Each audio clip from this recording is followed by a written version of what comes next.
It started with a pale pink envelope that looked too pretty to ruin with my hands. My sister Sabrina always picked the expensive kind thick cardstock, gold lettering, probably scented. Inside, her perfect cursive spelled it out. "You're invited to our engagement celebration." I almost threw it away. Not out of anger, just exhaustion. Family gatherings for me were never warm and loving. They were silent competitions with polite smiles and quiet judgment. Being the single sister who served in the military automatically made me the outsider. The tough one. The one people whispered about after I left the room. 2 hours later, my mom texted, "You got Sabrina's invite, right? Please tell me you're coming. Don't make this awkward." Classic mom, equal parts guilt and command. I could almost hear her voice through the message. "Be normal for once, Tessa." I put my phone face down and stared at my uniform bag hanging in the closet. 2 years since I'd retired from active duty at Lackland Air Force Base, I'd trained new recruits, led airfield logistics overseas, and once ran a full evacuation under fire. Yet somehow, in my family's eyes, my biggest failure was still not having a husband. I tried to ignore the small knot in my stomach. It wasn't fear. It was that familiar mix of pride and dread I always felt before walking into a room where everyone had already decided who I was. The next day, Mom called.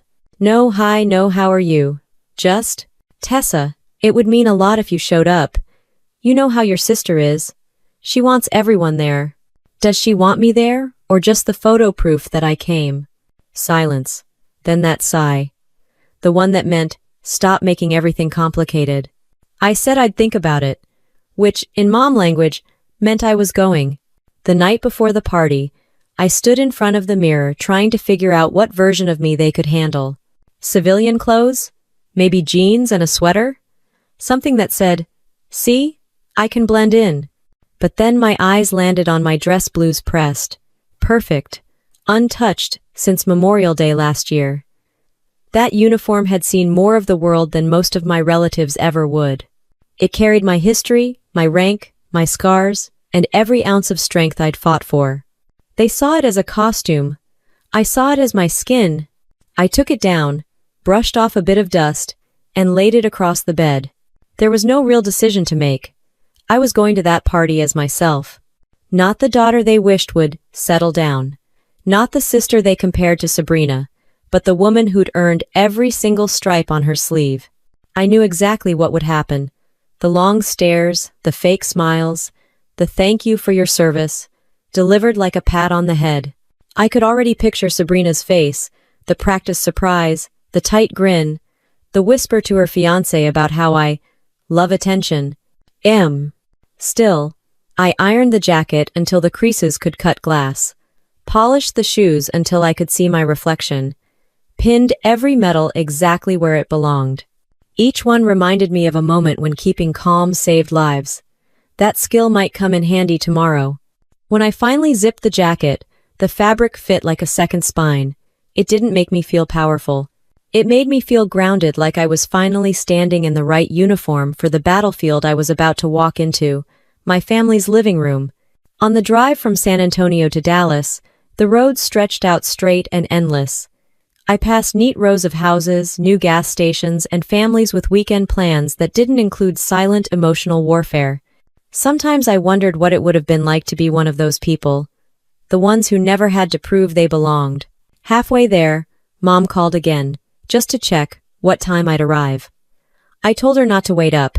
She laughed in that nervous way she does when she's not sure if I'm joking. By the time I pulled into Sabrina's neighborhood rows of pastel houses with perfect lawns, it was almost sunset. I sat in the car for a full minute before stepping out. The place looked like a lifestyle magazine. Balloons tied to the mailbox, soft jazz floating from the backyard, cars lined up like a small parade of success. I straightened my jacket, took one last breath, and rang the bell. The door opened before I could even adjust my posture. Sabrina stood there, glowing, flawless as ever, her hair curled like she was born ready for Instagram. She blinked at the uniform, just once, before recovering with a smile. "Oh wow, you wore that," she said, her voice light but sharp around the edges. "Yeah," I said. "Figured it still fits." Behind her, I caught a glimpse of my mom, hands clasped, lips tight, like she was praying this wouldn't turn into one of those nights. Sabrina stepped aside, gesturing me in. Come on, everyone's dying to meet my sister, the real hero. Her tone landed somewhere between admiration and sarcasm. I just smiled. Years in uniform had taught me how to recognize a battle before the first shot was fired. I walked inside. The smell of lemon candles and champagne hit me first. Then the noise, laughter, chatter, that hum of people who all belonged to the same club. I didn't. And that was fine. I wasn't here to blend in. I was here to stand tall. If you've ever walked into a room where you were both invited and unwanted, you know the feeling. It's the sound of every laugh softening when you pass. The way eyes measure you, trying to find the flaw that makes sense of their discomfort. I'd faced worse. And right there, in that perfect pastel house full of judgment and champagne, I realized something. This wasn't their stage. It was mine. Before we go on, tell me what you think so far. Have you ever had that one family event where you just knew it was going to explode? Drop your thoughts in the comments. And if you love real, emotional family revenge stories with a military edge, make sure to hit subscribe so you don't miss what comes next. I didn't plan to start a war that night. But the truth has a way of marching in whether you're ready or not. The smell of my mother's pot roast hit me before I even stepped through the door. Same house I grew up, in same floral curtains, same squeaky floorboard by the hallway, same air of tension that never really left. She greeted me with that kind of hug that ends too soon, the kind that's more about form than feeling. You look tired, she said, which was her favorite way of saying you look older than your sister. Long drive, I answered. Traffic. She nodded, her eyes already glancing at the uniform. You didn't change clothes? Nope. She smiled in that tight way that meant she wished I had. Sabrina's voice floated from the kitchen like a radio tuned to the smug station. Is that my hero sister? She called. Come in. We're just talking about wedding colors. I walked in and found her perched at the island, wine glass in hand, wearing something white and silky that probably cost half my car. Her fiancé Ryan sat beside her, perfect posture, perfect smile, the kind of guy who looked like he'd been born in a Brooks Brothers catalog. Tessa, he said, standing to shake my hand. Finally get to meet the legend. Your sisters told me all about you. I smiled. Oh yeah? Which parts? Sabrina jumped in before he could answer. Only the good ones, she said, with that laugh she used when she wanted everyone to think she was joking. The table was covered with catering menus and floral samples. I noticed how she avoided looking directly at my medals. Maybe she thought they clashed with her aesthetic. Mom fussed with her apron, trying to keep the peace. Dinner's almost ready. Tessa, why don't you sit and tell us about whatever it is you do now? Training recruits, I said. At Lackland, mostly logistics and tactical prep. Sabrina nodded slowly, pretending to care. Wow, that sounds structured. Yeah, I said. That's kind of the point. Ryan smiled, trying to fill the silence. So do you miss being overseas? You know, the action? Sometimes, I said. Though honestly, dinner at Mom's feels more dangerous. And Mom shot me that look, the one that said don't start. Sabrina laughed politely, then topped off her glass. I just can't imagine that lifestyle, she said. Always on the move, no one waiting for you at home. I'd go crazy. Yeah, I said. I guess not everyone's built for it. Her smile froze, then recovered with practiced grace. We ate in that awkward rhythm where everyone's trying too hard to sound normal. Mom kept asking about base housing, like it was the same as apartment hunting. Ryan asked if I'd ever had to use a gun, like it was a party trick. Sabrina mostly smiled, interrupting only to share new details about the engagement venue, guest list, and how the photographer was so exclusive, he only books weddings with real stories. I'm sure he'll love yours, I said. Perfect lighting, perfect couple, perfect everything. She tilted her head. You're being sarcastic, right? I took a sip of water. Only a little. Mom changed the subject fast. So, Tessa, any special someone these days? I paused.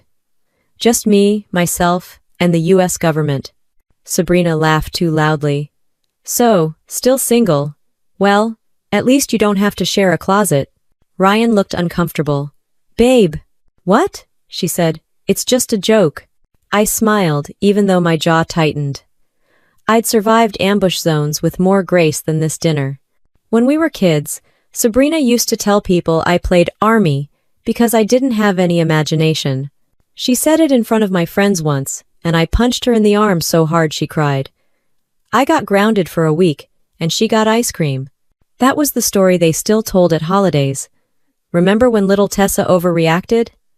They never told the part about how she pushed first.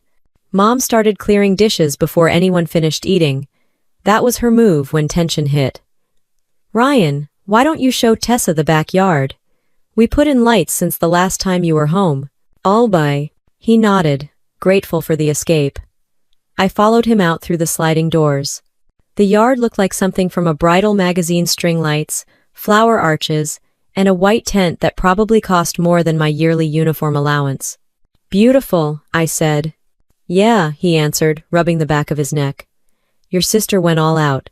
There was a beat of silence before he added, "She really does admire you, you know. She just doesn't know how to say it." I laughed softly. "I think she manages to say plenty." He smiled, awkward but kind. "You're the first person I've met who makes her nervous." "Good," I said. "Someone should." Inside, I could hear Sabrina's voice again, loud, confident, filling every room like perfume. Mom laughed at something, the polite kind of laugh people use when they're tired. For a second, I thought about driving back to San Antonio that night. I could have made it before midnight, but something kept me there. Maybe pride. Maybe curiosity. Maybe the stubborn part of me that refused to keep shrinking so everyone else could feel comfortable. I went back inside. Sabrina was scrolling through her phone, showing Mom a photo of the engagement ring from yet another angle. "See? It sparkles better in natural light." Mom nodded, pretending to care. Sabrina looked up when I sat down. "You know, you should wear something lighter tomorrow. The blue uniform is a lot." "It's regulation," I said. "Right, but it's a party, not a parade." I leaned back.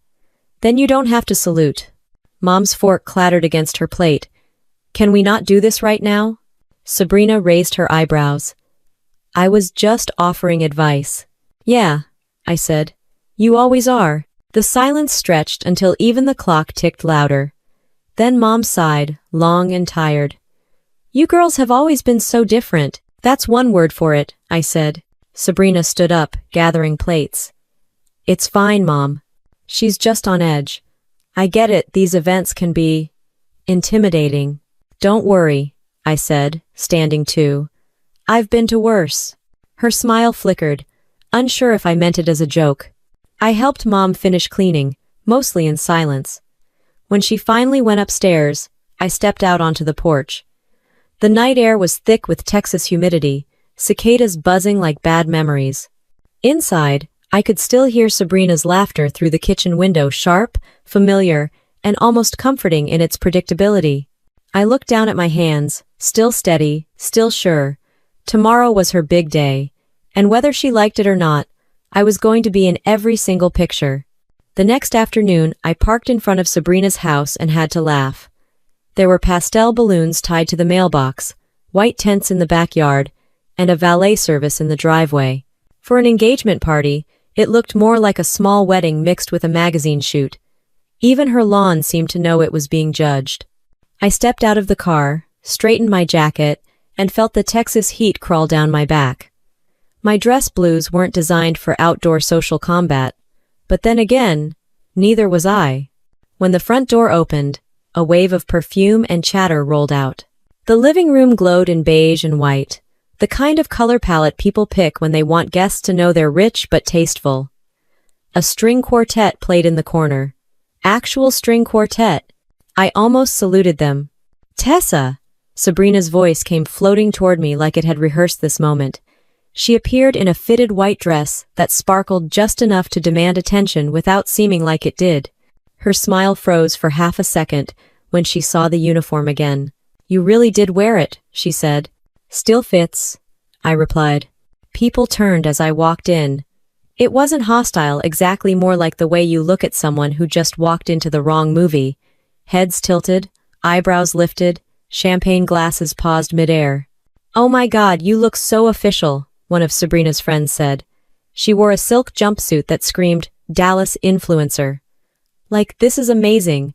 I could never wear something so serious. "Oh, yeah," I said. "It's not exactly casual Friday." Another woman leaned over to whisper something to her husband. They both gave that polite laugh, the one that sounds like we're better than this conversation. Sabrina looped her arm through mine, steering me toward the mimosa bar. "Come on, I'll introduce you. Everyone's dying to meet my sister, the real-life G.I. Jane." "Sure," I said. "Just don't make me do push-ups." She laughed too loudly, drawing a few glances. "Don't tempt me," she whispered. We made the rounds. Every introduction sounded the same.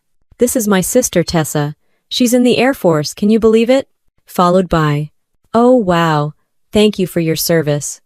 Or, "That must be so hard." Or my personal favorite, "Is that where you learn to keep your hair like that?" I smiled, nodded, and mentally awarded each of them a medal for ignorance. At one point, a tall man in a pastel suit offered me a drink. "Must feel strange being out of uniform, huh?" I looked down at my uniform. "Not really," I said. He blinked. "Oh, right, I meant out of the, battlefield." "Don't worry," I said. "I'm still surrounded by enemies." He laughed nervously, probably unsure if I was kidding. I wasn't. The noise in the room swelled again, full of conversations about new houses, wine clubs, and engagement hashtags. I scanned the faces and realized every single person here fit into Sabrina's perfect life like a curated puzzle. There wasn't space for anyone who didn't match the color scheme. Mom appeared from the kitchen with a tray of hors d'oeuvres. "Tessa, maybe take off your jacket? It's warm in here." "I'm fine," I said. Sabrina smiled. "Yeah, Mom. She's used to being uncomfortable." The women around her laughed softly. It was the kind of laugh that hurt more because it was quiet. Mom's eyes flicked between us. "Girls, please." "Relax," Sabrina said. "It's just a joke." "Of course," I said, keeping my tone even. "You've always had a great sense of humor." That shut her up for about 5 seconds. Ryan came over then, trying to play diplomat. "Everything okay here?" Sabrina looped her arm around him. "Perfect. Just catching up with my big sister." He smiled awkwardly. "You look great, Tessa. Really sharp." "Thanks," I said. "You too. Very. Groomed." Ardo. He didn't know what to do with that. Most people don't when you don't play along. The afternoon dragged in that polite, suffocating way social events do when everyone's pretending they're having fun. Every so often, someone would ask me about military life, like it was a TV show they'd never watched but wanted to sound interested in. "So, what's the most dangerous thing you've ever done?" "Probably attend this party," I said. That one got a few honest laughs from the older men nearby. One of them raised his glass to me, which I appreciated. At least someone got it. Mom drifted past again, whispering, "Please just try not to make anyone uncomfortable." I smiled at her. "You mean besides existing?" Her lips tightened, but she didn't answer. At one point, Sabrina's friend group gathered near the dessert table, all whispering about how amazing the cake was. One of them looked over at me and said, "So, Tessa, what's it like being in charge of people?" I could never boss anyone around. I shrugged. "It's easy. You just do it competently." The air went still for a moment. Even Sabrina blinked. Then she laughed too loud again, too sharp. "Don't mind her," she said. "She's just teasing." I wasn't. Ryan checked his watch, clapping his hands. "Everyone, we'll start dinner in a few minutes. Grab a drink and find a seat." Sabrina turned to me. "We're sitting family style, okay? So you'll be at the head table right next to Mom." "Lucky me." "You'll behave, right?" she asked quietly. "No speeches, no stories about boot camp or whatever." "I'll do my best," I said. Her eyes narrowed slightly. "That's what worries me." She walked off, smiling for photos with guests. I watched her for a moment, the perfect lighting, the perfect posture, the life she'd built to be admired. Everything about her screamed control. I could feel the weight of my medals on my chest, not as decoration, but as reminder. I'd earned every one of them by doing what she couldn't, standing firm when things got ugly. A woman beside me murmured to her husband. She really wore it, the uniform, to a party. I turned slightly toward them. It's clean, I said. They both startled, embarrassed. Oh, of course. We didn't mean— I know, I said, and smiled just enough to make them wonder if I was joking. The quartet changed to something soft and predictable. Someone popped another bottle of champagne. Laughter swelled again, all staged and shiny. I stood there, watching it all, and realized what this day really was. This wasn't a celebration. It was a performance, and for the first time, I wasn't playing the supporting role.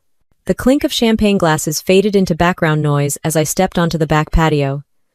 I needed air that didn't smell like perfume and judgment. The late afternoon sun hit the horizon, turning the sky that deep orange Texas does best. For a second, I stood there, just breathing, staring at the string lights that would look perfect on Sabrina's Instagram later. Someone inside laughed too loudly. It was the kind of laugh that belonged to a life without edges. I wondered what that felt like to have everything line up so neatly, no corners, no scars. My eyes landed on my reflection in the patio door. The metals, the sharp lines, the familiar weight of the jacket. People always thought uniforms were about pride, but for me, it was about clarity. When I wore it, I didn't have to explain myself. I didn't have to smile when someone made a joke at my expense or pretend to be smaller just to keep the peace. That fabric held more truth than any of the polite conversations happening in the other room. The laughter from inside turned muffled, replaced by the distant hum of the city beyond the fence. I remembered a night years ago, in Kuwait Al Jaber Air Base, when everything went to hell. We'd been told to evacuate after an attack, but one of the transport trucks broke down mid-run. I was in charge of getting it out. It was over 100 degrees. We were running low on water, and everyone was tired enough to start snapping at each other. I still remember the smell of sand and engine oil, the way the air shimmered with heat and fear. "Ma'am, it's too risky," one of the younger airmen said. He couldn't have been more than 19. "If we go back, we might not make it out again." I'd looked him straight in the eye and said, "If we don't, 14 people definitely won't." We went back. We fixed the truck under fire. We made it out. No one died that day. When we landed back at base, the commander put a medal in my hand. I didn't feel brave. I just felt tired. But it was the kind of tired that came with peace, the kind that says you did what you had to do. That's what this uniform means. It's not about medals. It's about the nights when no one claps for you, when no one sees what it costs. Inside, I could hear Sabrina's voice again, sharp and sweet, telling some story about hard work paying off. The irony almost made me laugh. "Hey," someone said behind me. It was Ryan, holding 2 glasses of wine. "You look like you could use a break." "Appreciate it," I said, taking one. He leaned against the railing beside me. "They mean well, you know." "Who? Your fiancé or the audience?" He chuckled. "Both, I guess. It's just different worlds colliding." "Sure," I said. "Except one world expects respect, and the other hands it out like party favors." He didn't argue. "You and Sabrina are so different," he said instead. "She plans every detail. You seem like you just handle whatever comes." End quote. That's one way to put it. He hesitated. "I don't think she means to come off the way she does."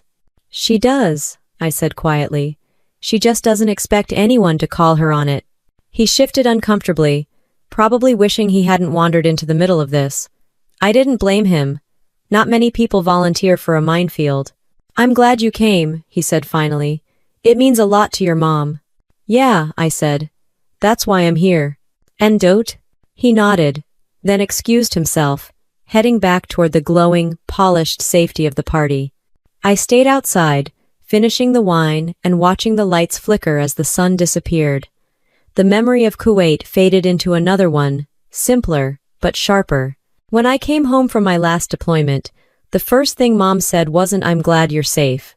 It was, "You really should start thinking about settling down now." She said it with love, I think, but it hit harder than any bullet ever could. I'd just spent months making sure people's sons and daughters got home alive, And somehow, that wasn't enough. Sabrina had been there too, scrolling through her phone, barely looking up. You know, she'd said, guys don't usually go for military women. Too intimidating. I'd laughed it off at the time, but it stuck. I carried it like a scar you can't quite hide.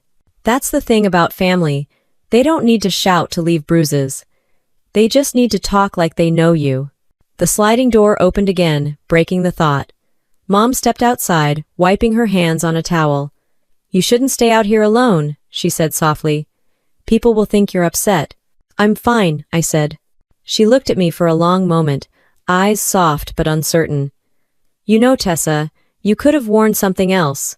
You didn't have to make a statement. End close. It's not a statement, I said. It's my uniform. She sighed. I just don't want people to misunderstand you. Mom, they don't misunderstand me, I said. They just don't listen. She opened her mouth like she might say something else, but then just nodded and went back inside. I turned my eyes toward the window, catching a glimpse of Sabrina surrounded by her friends, laughing, glowing under soft lights. She looked like she'd built the perfect life, and maybe she had. But watching her there, something in me shifted. It wasn't envy. It wasn't anger. It was realization. She didn't make me feel small. I'd just been standing in the wrong room too long, waiting for people to understand a language they never planned to learn. I straightened my jacket again, feeling the weight settle comfortably across my shoulders. The music from inside changed to something upbeat, people clapping along. I could see the smiles, the movement, the performance continuing without me. And for the first time that night, I didn't feel out of place. I just felt free. The sound of silverware clinking and polite laughter drifted down the hallway as I slipped away from the main room. I needed a moment where I didn't have to smile or nod or pretend I didn't hear the whispers. I stopped near the kitchen door, half hidden behind a wall, and that's when I heard my mother's voice first, soft and worried. She looks so tense, Mom said. I wish she'd just try a little harder to fit in. And then Sabrina's voice, sharp and familiar, came right after. Fit in? Mom, she wore a full military uniform to my engagement party. Who does that? She could have at least worn a dress like a normal person. She's proud of her work, Mom replied carefully. Sabrina let out a small laugh. Proud? She's showing off.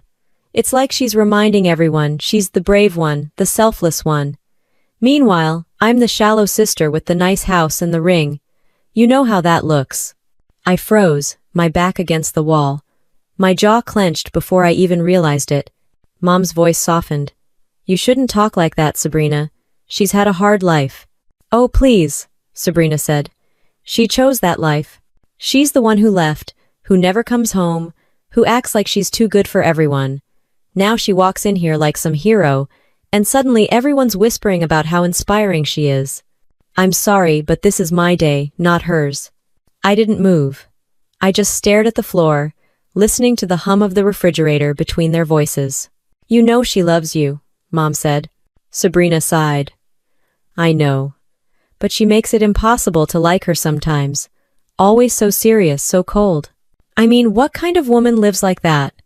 Alone, moving from base to base, no family, no kids. That's not normal, Mom. My throat tightened, but I stayed still. She serves her country, Mom said. Yeah, Sabrina said. And what does that get her? A few medals and no one to come home to. I'd rather be boring than lonely. The words hit harder than I wanted to admit. Not because they were cruel, but because they came from someone who'd known me since I was 5. Someone who once used to climb into my bed after thunderstorms and say, "You're my favorite person in the world." Mom said something after that, something I didn't catch. Her voice trembled, and then the kitchen fell quiet. I stepped back, careful not to make the floor creak, and went toward the back door. The air outside felt heavier this time, warm, thick, full of the smell of grilled shrimp and candle wax. I didn't cry. I was long past that. But there's a certain ache that sits deep when you realize the people who should understand you never really tried. The thing is, Sabrina wasn't entirely wrong. I did choose this life. I chose the discipline, the distance, the sense of purpose that came with every early morning and late flight. What she never understood was that it wasn't about escaping, It was about belonging somewhere. I didn't have to apologize for existing. I walked farther into the yard, past the string lights and picture-perfect tables. A group of Sabrina's friends were laughing over the dessert table, talking about honeymoons and mortgage rates. One of them glanced my way, then quickly turned back. Maybe they thought I couldn't hear. Maybe they didn't care. "She's intense," one said. "Like she'd correct your posture if you sneezed wrong." Another giggled. "You think she's ever even been on a real date?" "Probably scared them all off," the first one said. "Men don't like women who could bench press them." I almost laughed.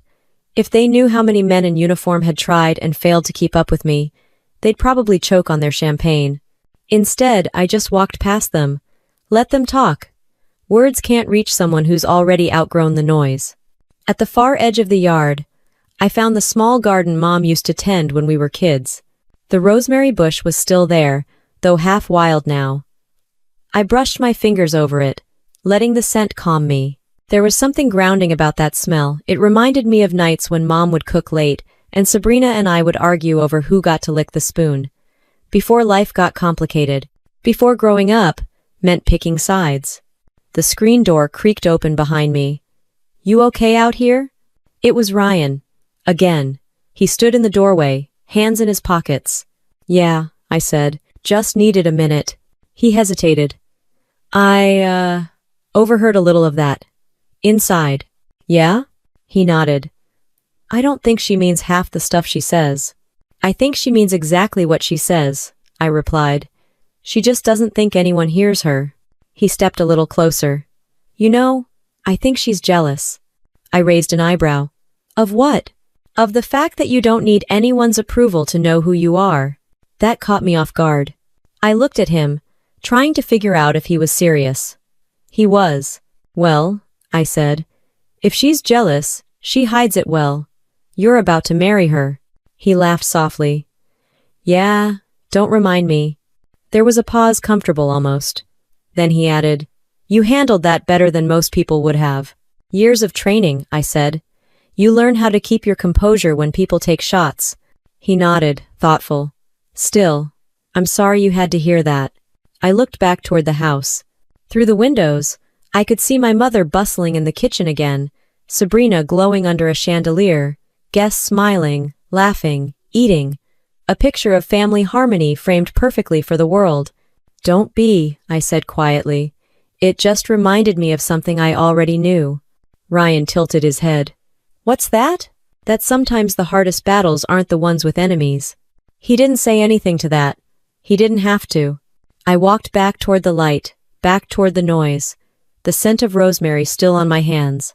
There's a strange kind of strength that comes from realizing you don't need to fight to win, you just need to stand tall while everyone else is busy shrinking. And that night, standing there in the middle of Sabrina's perfect world, I finally understood why silence can cut deeper than any weapon I'd ever carried. A gust of warm air brushed past me as I moved farther into the backyard, away from the crowd and the laughter that never seemed to stop. The noise faded into a dull hum behind me, replaced by the soft creak of an old wooden bench sitting beneath a pecan tree. I sat down, straightening my jacket, and felt the fabric pull lightly at my shoulders, a small, familiar weight that somehow steadied me. The lights from the party barely reached this far. Out here, things were quieter, almost peaceful. I could hear the faint chirp of crickets, the clink of glass from the patio, the steady rhythm of my own breathing. For a while, I just sat there, letting the stillness wash over me. I'd been trained to stay calm in chaos, to think, to act, to survive, but peace? That was harder to get used to. Then, out of nowhere, I heard the crunch of tiny footsteps on gravel. I looked over and saw a little boy, maybe 6 or 7, holding a juice box in one hand and a handful of cheese crackers in the other. His tie was crooked, his hair sticking up like he'd been wrestling with a balloon. He stopped when he saw me, his big brown eyes scanning the uniform like it was something out of a comic book. "You a superhero?" he asked, completely serious. I couldn't help but smile. "Not exactly." He squinted at me, studying the medals. "You look like one." "Oh? Well," I said, "I don't fly and I don't have laser eyes." He shrugged. Superheroes don't always need that. Sometimes they just help people. I felt something in my chest loosen, a warmth I hadn't expected. That's a good definition, I said. What's your name? Ethan, he said proudly. I'm Sabrina's friend's kid. My mom said I could have one cookie, but I had 3. Don't tell. Your secret's safe with me. I may. He climbed onto the bench beside me like we'd known each other for years, legs swinging, shoes knocking lightly against the wood. What do all those shiny things mean? He asked, pointing to my ribbons. They mean I did my job, I said. He frowned. A really hard job? Yeah, I said quietly. Some days harder than others. He nodded like that made perfect sense. My mom says my dad's job is hard, but he just sits at a desk all day. He says meetings make him tired. I think that's fake. Oh. I laughed, a real one this time, not the polite kind I'd been faking all night. You might be right. For the next few minutes, Ethan told me everything about his dog, his favorite dinosaur, and the time he ate 4 ice creams in one day and didn't even throw up. He was a kid with no filter, no agenda, no need to impress anyone. Every word came straight from whatever thought popped into his head. And it was the first genuine conversation I'd had all day. After a while, a calm voice called out from across the yard. Ethan. We both turned. A tall man stood near the edge of the patio, hands behind his back, posture straight. He wore a sharp, formal uniform, Air Force blues, the kind that told you this wasn't his first time commanding a room. Silver eagles gleamed on his shoulders. A brigadier general. Ethan waved his juice box. Dad, look, she's got medals too. The man walked toward us, his steps measured and even. I see that, he said, eyes flicking to me. Mind if I join you? Go ahead, I said, standing instinctively before catching myself. Old habits. He gave a small nod of acknowledgement, the kind that only another service member would recognize. At ease, Lieutenant, he said. I studied him for a moment. You've got a good eye. He smiled faintly. Takes one to know one. Grant Holloway, he said, extending a hand. Air Force Command. Tessa Ward, I replied, shaking it firmly. Ethan looked between us, clearly impressed. You both know each other's jobs from clothes? That's so cool. Grant smiled at his son. She earned those. That's not easy. Ethan looked back at me, eyes wide. So you are a superhero. I laughed softly. Maybe just a really tired one. Grant chuckled. I've met a lot of those. Then his tone softened. It's good to see someone still wearing it with pride. Most people can't wait to fold it up the day they leave. End of cruise. I didn't come here to make a point, I said. He shook his head. You didn't have to. People notice truth even when they pretend not to. Something about the way he said it landed deeper than I expected. For the first time that night, I felt seen, not pitied, not tolerated, but recognized. Grant turned to Ethan. Go on, champ. Your mom's looking for you. Ethan hopped down from the bench, stuffing crackers into his pocket. Bye, superhero. Bye, kid. Handed. We watched him run toward the house, his small frame vanishing into the glow of lights. Grant stayed quiet for a moment, then said, You're Sabrina's sister, right? Yeah, I said. That obvious? Your mother mentioned you earlier. She said you serve. Served, I corrected, still adjusting to the idea of past tense. He nodded slowly. It's strange, isn't it? You come back expecting to feel normal, but normal feels like a foreign country. Exactly, I said. Everyone's fluent except you. He gave a small smile. You'll get there. It just takes time and the right company. Something about the ease in his voice made me relax. There wasn't any of the polite awkwardness I'd faced all evening. No shallow curiosity, just quiet understanding. He checked his watch, then said, I should probably make an appearance before my son eats the dessert table. Good luck, I said. He started to walk away, then stopped. Lieutenant Ward, he said over his shoulder, you wear that uniform like it still matters.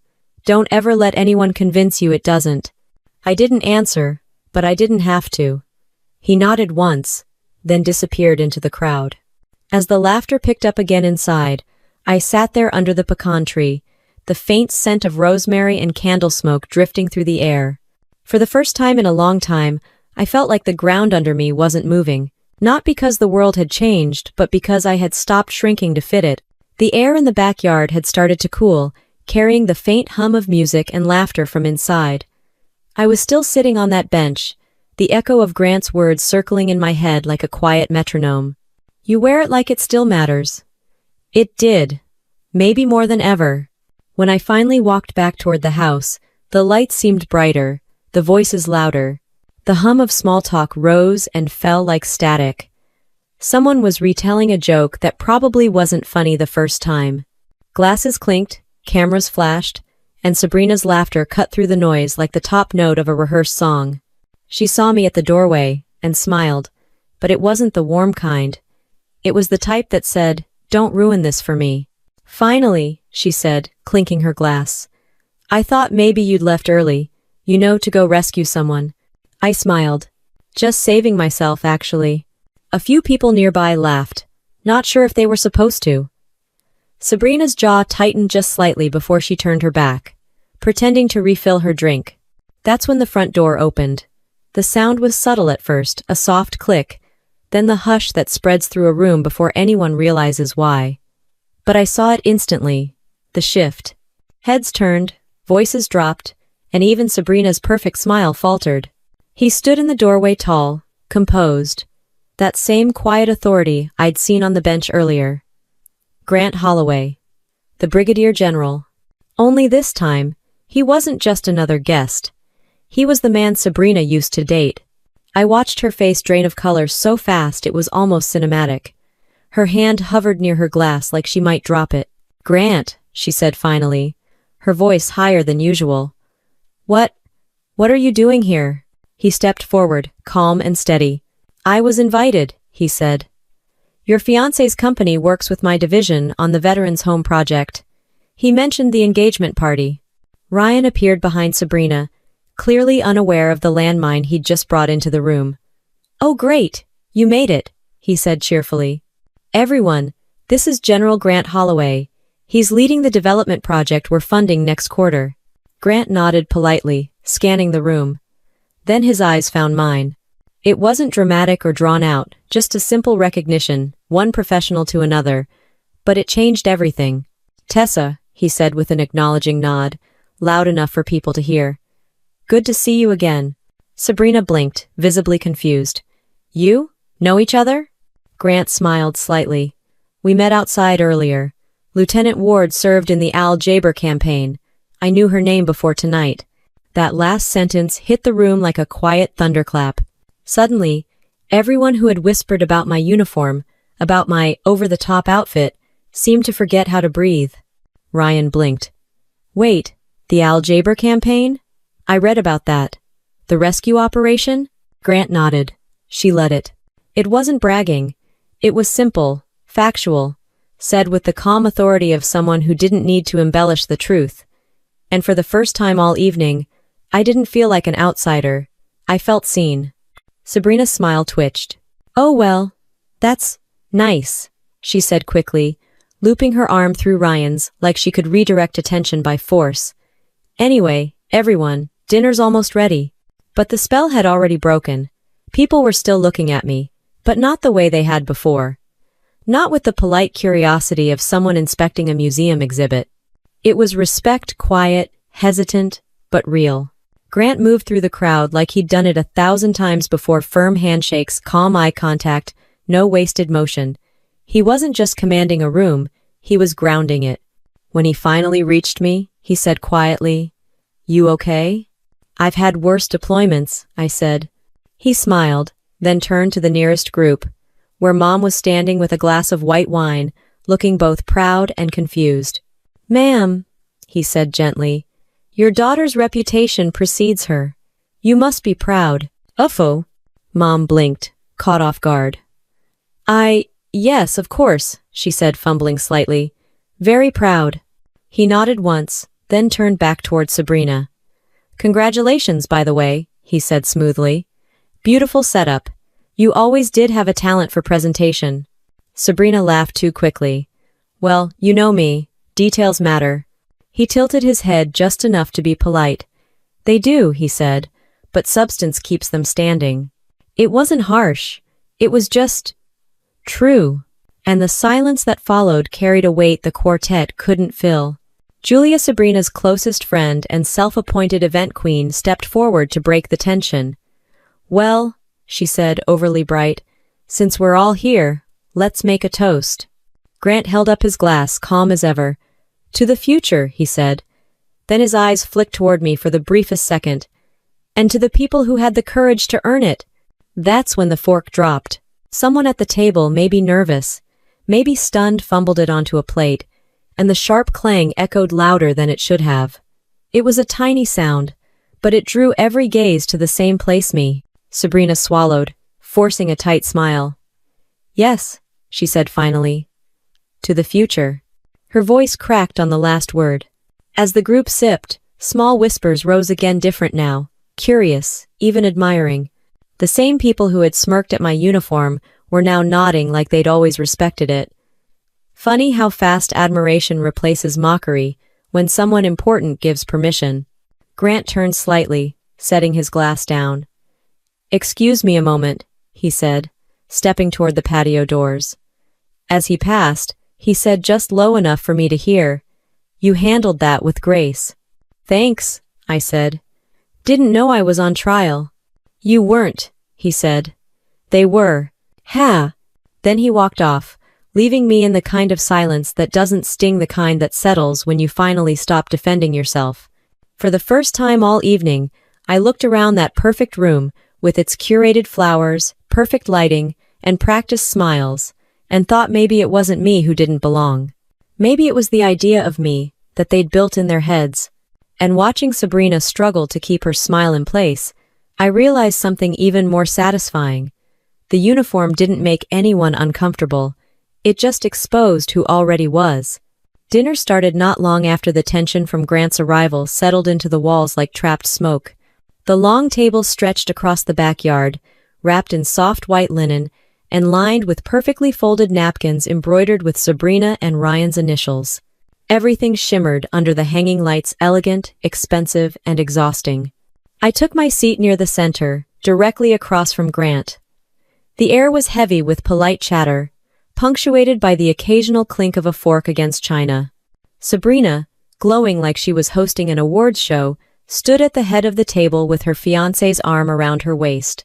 Before we eat, she said, her voice bright and brittle, I just want to thank everyone for being here tonight. Ryan and I feel so blessed, surrounded by friends, family, and role models. Her gaze slid my way for half a second, a smile too tight to be kind. She raised her glass. Some women just can't settle down, and that's okay. The world needs all kinds, right? A few guests chuckled nervously, unsure whether it was safe to laugh. I didn't move. I just lifted my glass and met her eyes. Grant set his silverware down, his expression calm but unflinching. Some women, he said evenly, don't need to settle. They stand where they are and build something worth standing for. The silence was immediate. Someone coughed. Someone else muttered, Well said. Sabrina blinked, her lips parting slightly, but she didn't respond. Mom reached for her wine, pretending to study the label, probably praying no one noticed the quiet war happening over the rosemary centerpiece. Sabrina finally let out a laugh that sounded more like a gasp. You always had a way with words, Grant. He smiled. Old habits. Dinner went on, but the shift had already happened. The table that once looked like a magazine spread now felt like a courtroom. Conversations restarted, but softer this time, cautious. Ryan, trying to ease the tension, started talking about his company's latest expansion. We just opened a new office in Fort Worth, he said. It's been a big year for us. That's great, I said. You must be busy. End of 45. Oh, I leave most of the day today to my team, he replied proudly. Delegation's key. Grant took a sip of water. Funny, he said. In the field we call that leadership when you delegate, because you've earned the trust to do so. Not just because you don't want to get your hands dirty. Ryan's smile faltered. Right. Of course. The table shifted again. A few people looked down, chewing slower. Sabrina cleared her throat. So, Tessa, she said sweetly, do you ever think about leaving the military? You know, finding something more stable? Civilian life's not so bad once you get used to it. I set my fork down, not harshly, just deliberately. I've been out for 2 years, I said. This is civilian life. Her smile froze. Oh, right, I forgot. I know, I said quietly. Grant hid a grin behind his glass. Mom stared at her plate, pretending to rearrange her salad. Someone further down the table, one of Sabrina's friends, the influencer with the silk jumpsuit, piped up. It must be hard, though. Transitioning. My cousin said veterans struggle with adjusting. I smiled, not warmly. Depends what you mean by adjusting. If you mean learning how to deal with people who mistake confidence for aggression, yeah, that takes time. Her eyes widened.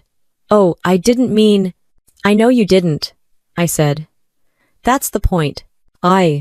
Laughter broke out at the other end of the table, not directed at her, but at the quiet absurdity of the exchange. Even Mom looked up, lips twitching like she was fighting a smile. Grant raised his glass again. To the brave ones, he said simply, his gaze steady on me this time, the ones who don't apologize for who they are. This time, everyone raised their glasses, some out of genuine respect, some just to blend in. Sabrina's hand trembled slightly as she took a sip. The moment passed, but the undercurrent didn't. Every glance she threw me after that carried the weight of a sibling rivalry stretched too thin over too many years. After dessert was served lemon tarts, of course, because Sabrina never missed a detail. People began drifting toward the dance floor. The lights dimmed, the music softened, and for a while the night pretended to be normal again. I stood near the edge of the patio, watching the couples sway under the twinkle lights. Sabrina glided by in Ryan's arms, her laughter bright but hollow. For someone who'd spent her life chasing control, she looked suddenly unsteady like a tightrope walker, realizing the rope was thinner than she thought. Grant joined me, his jacket off, his sleeves rolled up, looking more human than I'd seen him all evening. You okay? He asked quietly. I think so, I said. You didn't have to step in earlier. Maybe not, he said. But I've never been great at watching people get steamrolled. I've noticed, I said. He smiled. You know, when I walked in, I didn't realize I was walking into a family reunion and a live fire exercise. I laughed. That makes 2 of us. We stood there a while, watching the scene unfold, Sabrina twirling for attention, Ryan glancing nervously at his watch, guests smiling like nothing had cracked. Funny thing about perfection, Grant said, his tone light but knowing. It only looks real until someone walks in who's not afraid of being imperfect. I glanced at him. You talking about me or you? Maybe both, he said, and that quiet smile returned the kind that doesn't need to go anywhere else to mean something. A gust of wind swept through the yard, rustling the string lights. For a second, the glow flickered across the silver of my medals, and I saw the reflection in his eyes. Somewhere near the dessert table, Sabrina's voice rose again, bright and desperate. Everyone, let's get one more group photo before people start leaving. Grant turned toward the sound, then back to me. You up for another round? I looked at the perfect little crowd forming by the camera, their laughter sharp and hollow against the night. Then I adjusted my jacket and said, Why not? I've faced worse ambushes. How well? We walked back together toward the flashes and fake smiles, the air between us calm and unspoken. And as I stood beside my sister in that photograph, her flawless hair brushing my shoulder, her diamond catching the light, I realized that for once, I didn't need to shrink. The camera didn't lie tonight. It caught something she couldn't control. Note perfection. Note resentment. Just quiet power. The photographer's flash faded, and as soon as everyone thought the moment was captured, Sabrina's smile dropped like a curtain. She slipped away from the group, whispering something to Julia, who nodded with that overly rehearsed concern that only fake friends know how to perform. Ryan kept trying to make small talk with Grant, who was gracious enough to keep things polite. But you could feel it, the tension had shifted. The perfect evening had a crack running straight through it. Dinner resumed under the soft glow of the patio lights. This time, the laughter was quieter, the forks moved slower, and everyone's eyes darted between me and Sabrina like they were watching a chess game no one wanted to admit was happening. I cut into the roast chicken on my plate, pretending not to notice her watching me. She looked flawless, as always, the picture of composure. But her grip on the wine glass told another story. "So," she said suddenly, voice sugar-sweet. "Tessa, tell us, what's it like being back home after so long? It must be strange to go from deployments to dinner parties." I smiled faintly. "You'd be surprised how similar they can feel." A few people laughed soft, nervous. Grant's lips twitched, trying not to smile. Sabrina blinked, her perfect posture stiffening. "Well," she said, "at least here no one's shooting at you." "Depends on your definition," I said. That one got a few louder laughs, the kind that spilled out before people could decide if they were allowed. Even Mom hid a small grin behind her napkin. Sabrina's tone stayed light, but her jaw tightened. "Oh, come on, I'm just teasing. You know I could never do what you do. All that discipline, all those rules, I'd go crazy." I took a sip of water, keeping my tone calm. "You'd be surprised what you can handle when someone's life depends on it." That shut the table up for a second. Grant broke the silence. "Lieutenant Ward's right. Pressure changes people usually for the better. It's how you find out what you're made of." "Or who," I added. His eyes met mine across the table, that quiet understanding again before turning back to his plate. Sabrina tried to recover, switching to a new target. "Well, I'm happy where I am. I like knowing what tomorrow looks like." "Some people need that," I said. "Others learn to keep moving even when tomorrow isn't promised." "Upset." Her smile froze. "Right. I guess not everyone needs a plan." "Plans are nice," I said. "Reality just tends to rewrite them." Ryan, sensing danger, cleared his throat. "So, Grant, you said earlier you and Tessa met outside?" Grant nodded. "Her nephew ambushed me with a juice box. We got to talking." "Oh, Ethan," Sabrina said quickly, laughing too loud. "He's adorable, isn't he? Such a little charmer." "He's honest," I said. "That's rare." I knew. Another pause, not long, but long enough for everyone to feel it. The air was thick with politeness and quiet judgment. The waiter appeared, refilling glasses and pretending not to notice the social battlefield laid out before him. Julia leaned in from across the table, her voice dripping with fake sweetness. "Tessa, I saw a picture of you in uniform once, one of those official ones. You looked fierce. I can't imagine doing what you do. I'd be terrified." "You get used to fear," I said. "It stops being something you run from and starts being something you use." "Oh," she said, blinking. "That's profound." I smiled. "It's survival." Someone at the far end of the table coughed, and for a moment the only sound was the faint hum of the lights above us. Then Grant spoke, calm and steady. "Most people don't realize service changes you in ways that last. You learn to stand taller, speak less, but when you do speak, people tend to listen." Sabrina rolled her eyes just slightly. "Yes, but some people can take that too far, right? Always on alert, like everything's a mission." I looked at her. "Better than living like everything's a performance." The table went completely still. Mom's fork froze mid-air. Ryan stared at his plate. Julia's smile collapsed into a tight little line. Sabrina blinked, eyes narrowing just slightly. And for a moment, I saw it, the real her, behind the perfection. The envy, the fear, the smallness she tried so hard to hide behind polished manners and curated photos.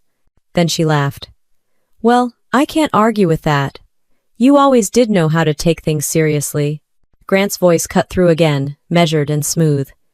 "Some things deserve to be taken seriously." It wasn't a defense, not exactly. It was a statement. And in that quiet, I realized no one was laughing anymore. Dinner carried on because it had to. People started new conversations, louder ones, to fill the gap that had opened up. Plates were cleared, wine was poured, and slowly, the noise returned, the sound of people pretending nothing had shifted when it very much had. Mom leaned toward me as the servers took the plates away. "You didn't have to say that," she whispered. "I know," I said softly, but it needed to be heard. Her eyes softened, not approval, but something close to understanding. Grant stood when the dessert came out, stepping around the table to speak briefly with Ryan. They shook hands, exchanged a few quiet words, Then he turned back toward me. "You all right?" he asked under his breath. I nodded. "I've faced worse tables." He smiled. "That's saying something." Sabrina clinked her glass again, forcing her voice back into cheerfulness. "I just want to thank everyone for being here tonight. Family means everything to me, even when they make things interesting and frillies." I raised my glass slightly, meeting her gaze. "Right back at you." The crowd laughed, but we both knew what it meant. Under the fairy lights, her eyes gleamed sharp as glass. Mine stayed steady, and as she smiled that brittle, practiced smile, I realized something she probably never would. You can decorate your life with all the perfect pieces, but one honest moment will always outshine 1,000 staged ones. The night went on, but the balance had shifted. She'd built this stage for herself, but she'd forgotten something crucial. When you invite truth into the room, it doesn't ask for permission to stay. By the time dessert plates were cleared, the night had stretched into that uneasy silence that comes after too much pretending. The backyard lights glowed softer now, but the air still felt heavy. Guests had started to loosen up, the kind of buzzed, restless energy that comes after 3 glasses of wine and one too many compliments you didn't mean. Grant stood near the edge of the patio talking quietly with Ryan and 2 older men in suits. I caught fragments, something about veteran outreach programs, federal funding, training initiatives. Real talk. The kind that had weight. It was strange watching him move through the crowd so effortlessly. He wasn't trying to impress anyone, but people still leaned toward him, drawn in by calm authority. And then there was Sabrina. She was still smiling, but it was the kind of smile that takes effort. Her charm had dimmed, her perfect tone cracked a little each time someone mentioned Grant's name. Julia hovered near her like backup, whispering reminders to relax, to own the room again. But it was obvious her control was slipping. I was sipping water when I overheard one of Ryan's colleagues ask Grant, "So, you've known Tessa for a while?" Grant shook his head. "Only met her tonight, but I've known of her for years. Hard not to when someone's record looks like that. She ran logistics for the Al Jaber relief convoy. That operation saved a lot of lives." The words landed like a quiet bomb. Every nearby conversation slowed. Even Sabrina turned slightly, her expression tightening. Grant continued easily.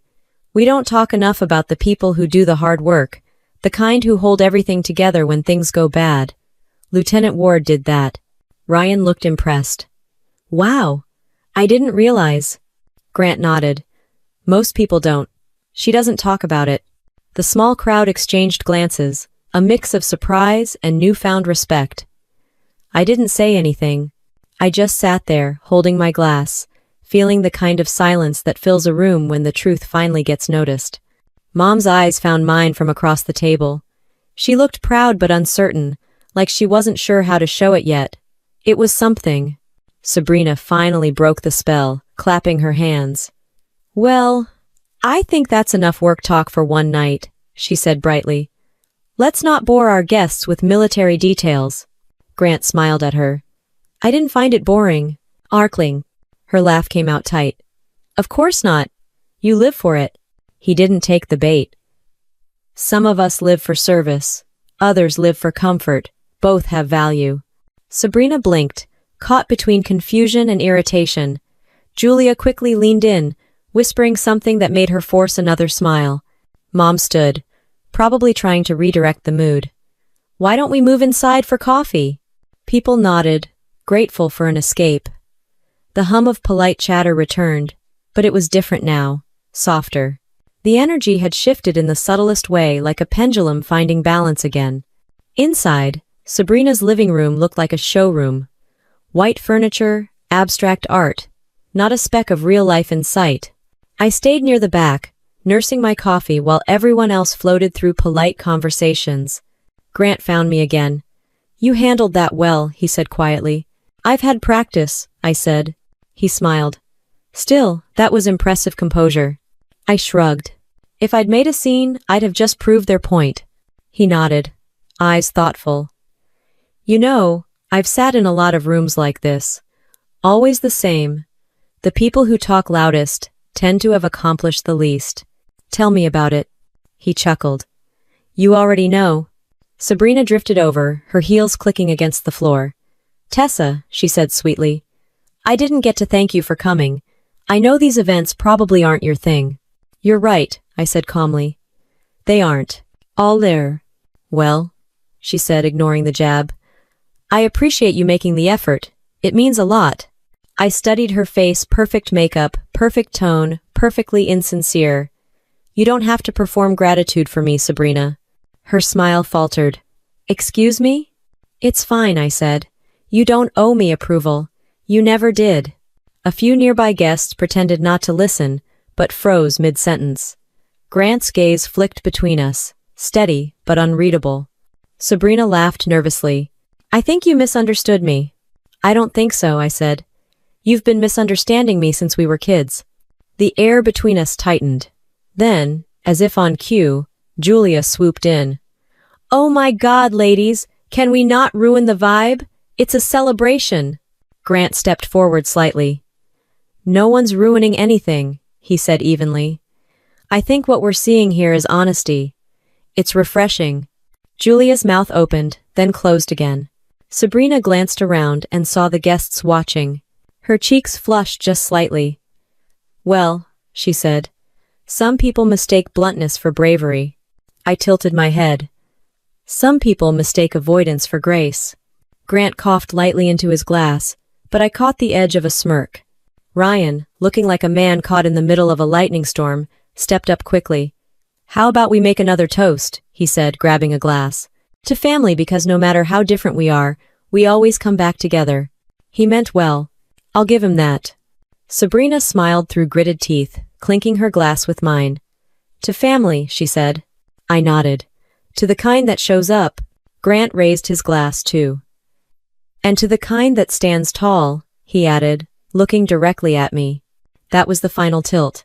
Whatever control Sabrina had left, it slipped through her fingers right there. The group drank, laughed awkwardly, and tried to pretend everything was fine. But the truth was out now. They'd seen me, really seen me, and the comparison was impossible to ignore. When Sabrina excused herself a few minutes later, no one followed. Grant chatted quietly with Mom, Ryan fumbled with the coffee maker, and Julia kept scrolling through her phone, pretending not to be uncomfortable. I stepped outside again, breathing in the cool night air. The sound of crickets had replaced the string quartet. It was quieter now, easier. Grant joined me, hands in his pockets. You know, he said, there's something satisfying about a room finally seeing what you've known all along. Maybe, I said. But the best part is realizing I didn't need them to. He nodded. That's the part they'll never understand. The wind picked up slightly, carrying the faint sound of laughter from inside. I looked back toward the glowing house, the curated perfection, the porcelain smiles. For years, I thought I was the one who didn't belong.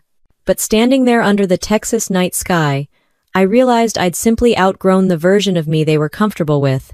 And once you stop apologizing for who you are, there's no going back. The music had quieted to a low hum, and the lights from the backyard had dulled into a sleepy shimmer. Most of the guests had gone home by now after enough fake hugs, polite laughter, and small talk to fill a year's worth of holiday dinners. The house looked like a battlefield disguised in linen and crystal, and in a way, that's exactly what it was. Sabrina stood near the kitchen counter, still in her white dress, hair slightly out of place now. Julia was gathering empty glasses, clearly trying to avoid making eye contact with anyone. Mom was helping the caterers pack up, her usual way of pretending that chores could fix feelings. I was stacking plates when I heard Sabrina's voice behind me. You really couldn't help yourself tonight, could you? I didn't turn around. If you mean breathing, no, that's still required. She let out a sharp exhale. You embarrassed me, Tessa. I finally looked at her. No, Sabrina, you embarrassed yourself. I just stopped pretending I didn't notice. Her mouth tightened. You've always had this chip on your shoulder, like the world owes you something because you wore a uniform. I set the plates down slowly. The world doesn't owe me anything, but I won't apologize for earning respect the hard way. Oh, please, she scoffed. You walk around like you're better than everyone because you've seen war or whatever. Newsflash, some of us built our lives without needing to wear medals to prove we matter. I took a step closer, keeping my voice calm. You're right. You built yours on appearances. I built mine on survival. We're both standing here, but only one of us can stand without applause. For a moment, the room went still. Even Julia froze, her hand halfway to a champagne flute. Sabrina laughed then, but it was brittle. You think you're so strong, don't you? Always so stoic. You know what I see? Someone who couldn't handle normal life, so she ran to the military because it gave her orders instead of choices. That one landed harder than I expected, but not because it was true. Because once upon a time, I'd believed it myself. I joined because I needed purpose, I said quietly. Because I wanted to do something that mattered. You call that running? Fine. I ran straight toward the fire while you stayed safe criticizing from the sidelines. Her eyes flashed. At least I didn't come back broken. I didn't flinch, though something inside me twisted. No, you came back shallow. The words dropped between us like a grenade. Julia's voice cracked the silence. Okay, maybe this isn't... Stay out of it, we both said at once. Sabrina's chest rose and fell, her tone trembling now. You always think you've got the moral high ground. But you're lonely, Tessa. Admit it. You don't have a husband, no kids, no home to come back to. You show up here once a year, act like a martyr, and expect us to clap. You think that's strength? It's sad. I took a slow breath, keeping my eyes steady on hers. You know what's sad? You need a ring to feel whole. I just needed to stop apologizing for who I am. And for 9. For a long time, neither of us spoke. Then she laughed, but it sounded like she was trying to convince herself of something. Whatever makes you sleep at night. I sleep just fine, I said. She shook her head and walked off toward the hallway, muttering, You really don't know when to shut up. I didn't answer. There was nothing left to say that she could hear. Julia lingered awkwardly, setting the last glass on the counter. Well, she said softly. That was intense. Juve. I gave her a tired smile. It's been that way since the crib. When she left, the house fell into that strange silence that happens after the truth finally drops. The kind of silence that isn't empty, it just doesn't need to explain itself anymore. I stayed behind, helping Mom finish the cleanup. She didn't say much, which was her way of saying a lot. Her face looked older under the kitchen light, softer somehow. When she finally spoke, her voice was quiet. You didn't have to fight her like that. It wasn't a fight, I said. It was overdue. She nodded slowly, wiping her hands on a towel. You know, I used to think you were too tough for your own good. That maybe if you softened up, people would like you more.